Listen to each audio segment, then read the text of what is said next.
Hey guys, welcome back to The Last Hike, and today I'll show you what the hottest place in America did to 3 reckless TikTokers who decided it would be the perfect place for an afternoon shoot. Their guide begged them to turn back before the heat hit its worst, but they wanted the video more than the warning, and by the end you'll see just how absolutely merciless and brutal that desert can truly be. It was the 12th of July, 2022, in Death Valley National Park. On a morning, the forecast called for temperatures well above 120 degrees by the middle of the afternoon. 3 young women from the Los Angeles area, who had driven out to the lowest and hottest place in the country to make a video, were about to make a decision their guide could not talk them out of, and by 4 o'clock that afternoon, that decision had cost them everything the desert can take. Their names were Yesenia Carranza, 24, Elise Broussard, 23, and Marin Dahl-Ness, 25. Yesenia had grown up in McAllen, Texas, down on the Rio Grande. Elise came out of Lafayette, Louisiana, deep in Cajun country, and Marin had been raised in Duluth, Minnesota, on the cold shore of Lake Superior, about as far from a desert as a person can be born. They had met in Los Angeles and built their lives around a shared travel channel, one they had spent about 3 years growing, built on a simple modern promise that they would go to the places other people were told to avoid and film what it was like. They had a real talent for it, and the audience they had built was loyal because the 3 of them were bright and fast and easy to like. They had made their name on this sort of trip, sleeping in the car in strange places, sneaking into spots that were technically closed, chasing footage a safer channel would never touch, and it had worked, because every time they pushed farther, the numbers answered. Yesenia ran it, the planner and the face, ambitious and truly good at what she did, the sort who had turned a hobby into a living through sheer relentless drive. Elise was her closest friend and the engine of the whole thing, the one who met every idea with a yes before anyone finished saying it, the voice that made the wild plans sound like fun instead of danger. Marin was there because she loved Yesenia like a sister, and because she was the one who actually knew how to be outdoors. A real hiker who had grown up camping and paddling in the North Woods, carried the heaviest pack, and, by those who knew them best, the only one of the 3 who ever said out loud that a plan might be too much. None of that made her able to stop what happened. They were not fools chasing attention with no thought for the danger. They were young, talented, close, and painfully sure the ordinary rules did not quite apply to them, which is a thing almost everyone that age believes right up until the day it is tested. You can still find the way they talked about the trip before they left because they were proud of it and they shared the plan the way they shared everything. In the clips from the days before, they described Death Valley in the middle of July as the whole point, the thing that made it worth filming. Because anybody can shoot a desert in spring and almost nobody is reckless enough to do it at the height of summer. There is a post where Elise reads out the forecast, a number most people would treat as a flat reason to stay home, and laughs, and says that is exactly why they are going. There is another where Yesenia lays out the shot she wants, the endless white of the salt stretching all the way to the far walls of the valley, with the 3 of them alone in the middle of it, the kind of frame she says plainly is going to do numbers. There is even a clip of them buying cases of water at a store on the drive-in, holding them up to the camera, joking that they are basically professionals now. In one of those last posts, a follower who says they live nearby begs them not to do it in July, and the reply is a laughing face and a promise that they will be careful. Watching all of it now is a strange and heavy thing, because almost none of it reads as stupid. It reads as confident and young, and completely certain that the desert was a backdrop and not a threat, right up to the point where the footage simply ends. Water is the only thing standing between a person and the ground out there,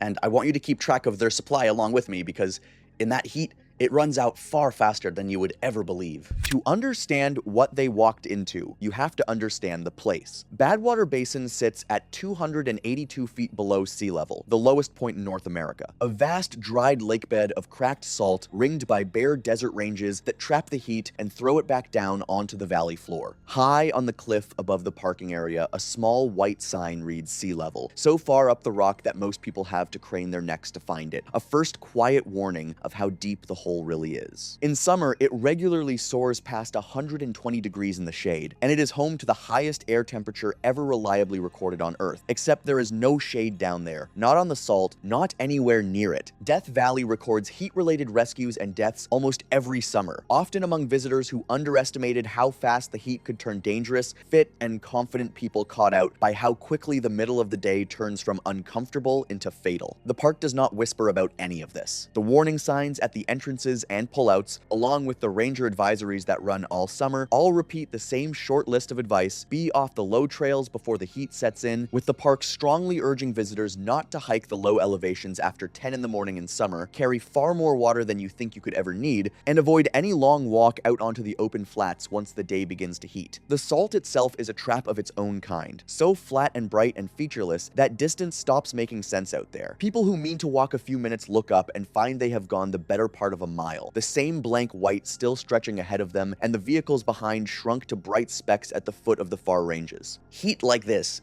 is not really weather at all. It's closer to a slow fire. And I've watched it take people far more careful than these three were on the morning this all began. Because Yesenia planned things properly, they did not go in alone. They hired a local desert photography guide, a man named Francis Ackland, who had been running sunrise photography tours in Death Valley for the better part of 2 decades, working under a National Park Service commercial use authorization. His work was helping visitors get the shots they came for in the safe, cool hours, not leading them on a hike, and he knew the light and the timing and the danger of that country as well as anyone still working it. Francis had one way of working in summer, and he laid it out before they ever met at the Badwater parking area. They would start in the dark, well before sunrise, get every shot they wanted in the narrow, cool window at the start of the day, and be off the salt long before the real heat arrived. He was not a nervous man, but he had spent 20 years watching the desert do to careless people exactly what it does, and never pretended the danger was less than it was. He carried extra water for the whole group, gallons of it, more than any of them thought they would ever touch, because the park tells summer visitors to count on at least a gallon of water a person a day, and far more for anything strenuous. And Francis always carried well beyond even that. He had turned nervous clients around at the edge of the salt more times than he could count, and none of it was meant to scare anyone. He watched the sky and the clock the way people who have seen the desert kill tend to, and he told them more than once that once they hit his turnaround time, the tour was over, because in that place, the schedule is the whole difference between a good morning and a body on the ground. For a while that morning, everything went the way he had planned. The group was cheerful, the light was good, and the plan was working, which is the cruel thing about the desert in the early hours, that it gives you every reason to believe it is on your side, right up until the moment it stops. Standing in that basin in July, I can tell you, the air does not feel like air. It feels like a hand pressing the breath slowly out of your chest.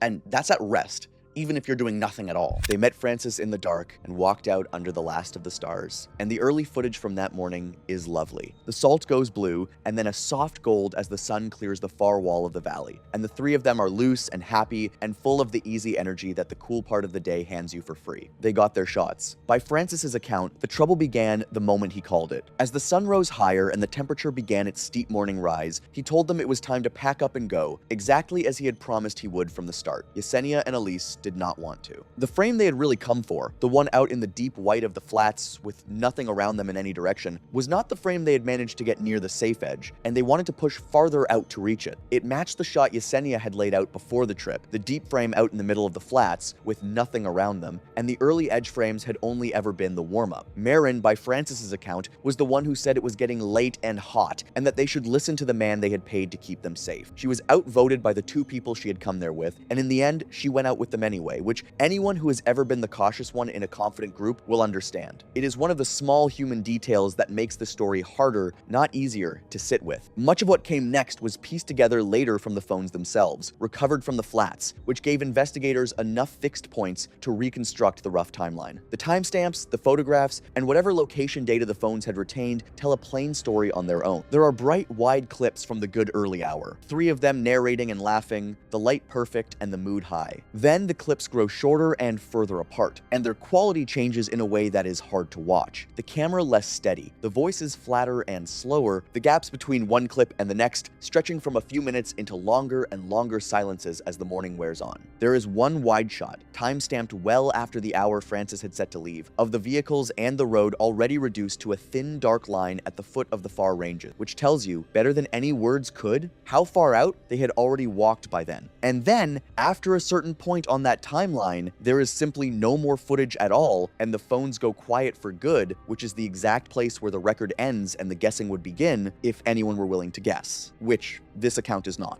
It hit me really hard when a viewer named Fishing wrote that overconfidence has killed so many, because you're soon about to see why these 3 fit that, and truthfully, every one of us has ignored a warning meant to help us.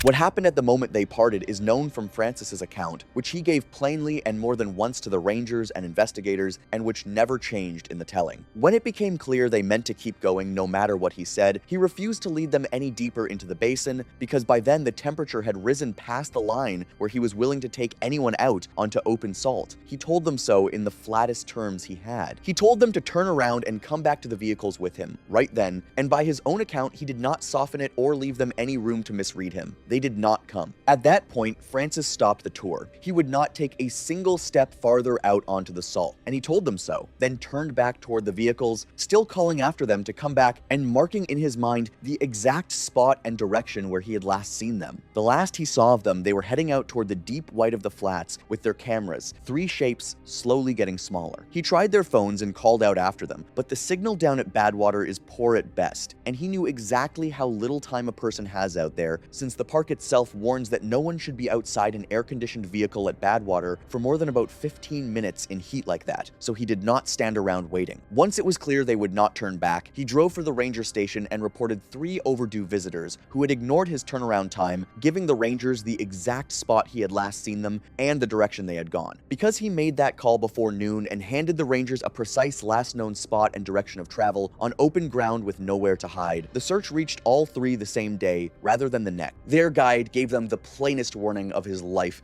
and then had to watch them walk away from it.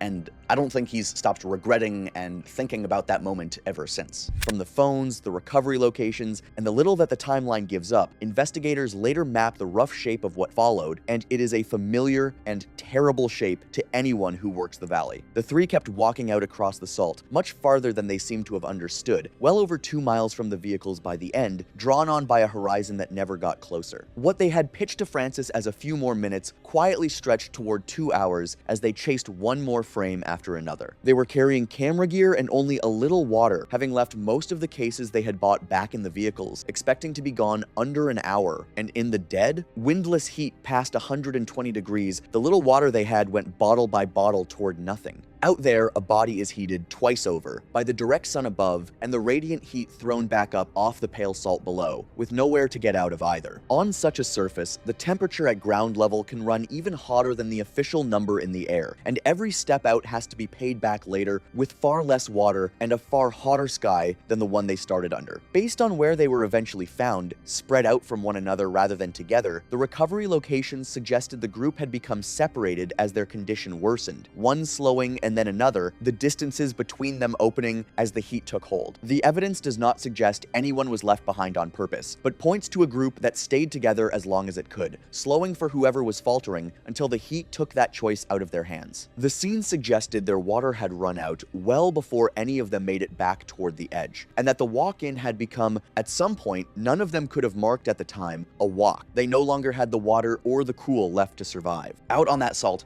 there is no shade, no water, and nobody close enough to help.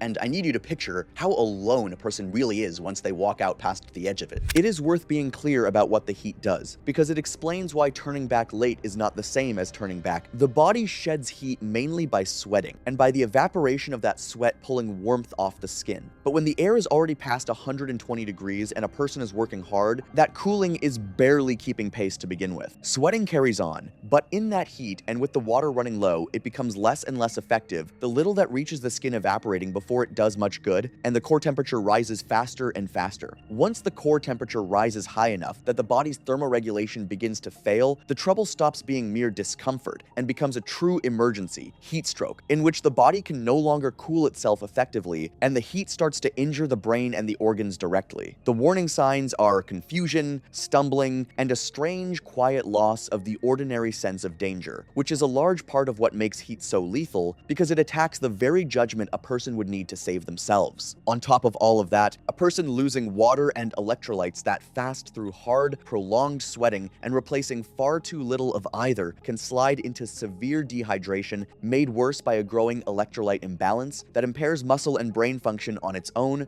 before the heat stroke itself even fully takes hold. It can move faster than people expect. Out on open salt in that heat, with the water gone and the vehicles more than 2 miles behind, there is no version of it where willpower alone is enough. The only thing that has ever reliably saved anyone is not being out there when it starts. Every hard summer, this valley takes someone who was sure that the warnings were written for weaker people. And from what I've seen, everything these three did that morning fit that pattern exactly. Almost none of the last part of this was witnessed by anyone at all, and it is only right to say that plainly rather than pretend otherwise. What is known was reconstructed afterward from a handful of honest sources, and no more from Francis's account of exactly where and when he had last seen them, from the tourists and ranger who had noticed the loud young group heading onto the salt earlier that morning, from the timestamps and the location data still saved on their recovered phones, from the footage those phones held right up until they stopped, and from the places out on the flats where each of the three of them was finally found. Investigators used those fixed points to map the rough shape of the group's last morning, careful never to claim more than the evidence could carry. What no one can tell you, and what this channel will not pretend to know, is what any of the three were thinking as the heat closed in, or what was said between them out there, because none of that was ever recorded, and none of it came back with the phones. Francis had reported them overdue while the morning was still building toward its worst, and a search began that afternoon in brutal heat, itself a danger for the people sent out to look. Park rangers and law enforcement rangers began the search at once, with Inyo County Search and Rescue placed on standby if more resources were needed. The three were found on the salt flat that afternoon, apart from one another, and the Inyo County medical examiner would later rule all three deaths accidental with environmental hyperthermia, meaning fatal overheating caused by exposure to extreme environmental heat, listed as the cause. Based on where they were found and the empty bottles near them, investigators believed they had walked more than 2 miles out before the heat overtook them. First one, and then the next. On ground that gave no shade and left no return, their bodies could still make. They had dressed for the sun, in hats and light clothing, the kind of detail investigators always record, though nothing a person can wear makes that heat survivable. The distances between the three of them, and the gear left along the way, told the rangers the group had not gone down together in one place, but had come apart across a stretch of the flats, its own quiet and awful evidence of how the end arrived. No one saw the exact moment that any of the three of them died, and no honest account of that day will ever claim to. What is certain is only the ending, and the shape of the hours that led into it. By 4 o'clock that afternoon, on a day the desert had spent warning them about since before the sun ever came up, all three of them were gone. I want you to keep in mind the investigation that followed, which didn't find a villain in it, because there wasn't one to find. The medical examiner recorded all three as accidental deaths from environmental hyperthermia, that he had set a safe plan, held to it, warned them in the strongest terms he had, refused to lead them into danger, and raised the alarm the moment he could, which is everything a guide in that position can do. He also told investigators he had made a point of repeating more than once that the three were no longer under his direction. The park issued the same weary reminder it seems to issue every summer, that the heat down there is not a challenge to be beaten, but a hazard to be avoided, and that the warnings are worded so bluntly precisely because people die every year when they are ignored. Rangers who have worked the valley a long time will tell you the hardest part of the job is not the rescues they reach in time, but the ones like this, where everything that could have saved a life had already been said out loud and was not enough. The footage that survived became, for a short while, a small and painful sensation online, passed around less as entertainment than as a warning, and the channel the three had built together simply stopped mid-story and never posted again. One thread runs through everything the evidence later showed me, and it is that not a single part of this had to happen the way that it did. I have thought a long time about how to tell this without turning three young women into a punchline, because it would be easy, and it would be wrong. Yes, they were reckless, and yes, they were warned over and over, and none of that means they deserve to die on a salt flat more than 2 miles from their own car. They were talented and close and alive in a way that comes through in every early frame, and they were caught in something bigger than their own bad judgment, a machine that quietly rewards going farther and doing the thing nobody else will, that hands out attention in almost exact proportion to the risk, and that never once shows a person the bill before it comes due. Marin, by Francis's account and in the footage they left, saw the edge of it and said so out loud, and still could not pull the two people she loved back from it, and that may be the single hardest part of the whole thing to sit with. It is easy, from a chair in the cool, to say what any of them should have done. It is much harder to be the one voice of caution on bright salt salt at the start of what feels like the best morning of your life, with the two people you trust most telling you it is fine, and to be the one who insists on turning back. Most of us would like to think we would be that person. Very few of us actually are. The desert did not hate them. It does not hate anyone at all. It simply does not bend, and it does not care in the slightest what you came out there to film. And it hands the exact same terms to everyone who steps onto it, the careful and the careless alike, with no mercy and no exceptions. By the end, I was left with the same thing their families were. A phone full of bright, ordinary footage that stops without warning, and a long silence where the rest of the day should be. I do not tell this story to stand over 3 dead strangers and shake my head, because there is nothing to be gained in that, and because there is a warning buried in it that has nothing to do with cameras and everything to do with the rest of us. Almost all of us carry around some quiet version of the belief that the rules on the sign are really meant for other people, the slower ones, the weaker ones, the ones who do not know what we think we know. The desert is one of the last places left on Earth that will take that belief and hand it straight back, along with the same terms it has offered everything that ever tried to cross it: water and shade and time, or else nothing at all. The sign on the way in still says exactly what it said that morning, and the salt is still out there, blank and bright and patient, waiting for the next person who is sure it does not mean them. 3 people walked out onto the salt that morning to bring back a few bright seconds that would matter to strangers on a screen, and the ground they walked out onto asked them for the one price it always asks of everyone, and it did not wait for any of them to be ready to pay it. If there is anything worth carrying out of a story this sad, it is only this: when a place that has killed people for as long as it has existed tells you plainly to leave, the shot is never worth it, and the sign is never talking about someone else.